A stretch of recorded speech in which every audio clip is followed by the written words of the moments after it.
اللہ اکبر اللہ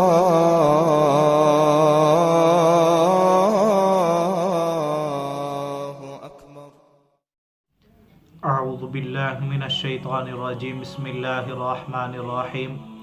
قال اللہ تبارک و تعالی فی القرآن المجید والفرقان الحمید، ان اللہ وملائکتہ یصلون علی النبی یا ایہا الذین آمنوا صلوا علیہ وسلموا تسلیما۔ اللہم صل علی سیدنا و مولانا محمد وعلی آل اصحاب سیدنا و مولانا محمد وبارک وسلم۔ یا صاحب الجمال و یا سید البشر، من وجہک المنیر لقد نور القمر، لا یمکن الثناء کما کان حقہ۔ بعد از خدا بزرگ توئے قصہ مختصر۔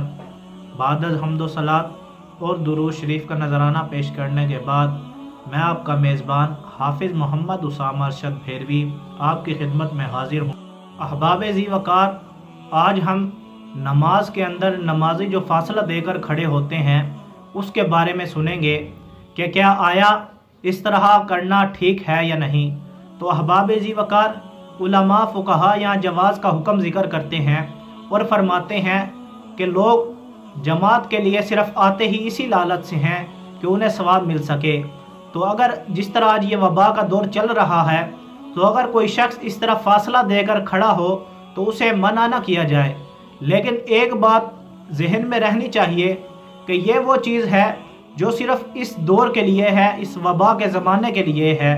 یہ آگے اگر اس وبا کے بعد اگر کوئی اس طرح شخص کرے گا تو اس کو یہ اجازت نہیں دی جائے گی کہ وہ اس طرح گیپ دے کر کھڑا ہو، فاصلہ دے کر کھڑا ہو۔ اس میں اگر کوئی شخص ایک شخص کا جتنا فاصلہ ہوتا ہے اتنا دے کر کھڑا ہو جائے یا اس سے تھوڑا سا کم یا تھوڑا سا زیادہ تو اس کو روکا نہ جائے۔ تو احباب ذی وقار، یہ وہ چیز تھی جو ہمیں سمجھنے کی ضرورت ہے اور اس پر عمل کرنے کی ضرورت ہے۔ اللہ پاک سے دعا ہے کہ اللہ پاک ہم سب کو صحیح طریقے کے ساتھ عمل کرنے کی توفیق عطا فرمائے۔ وآخر دعوانا ان الحمدللہ رب العالمین۔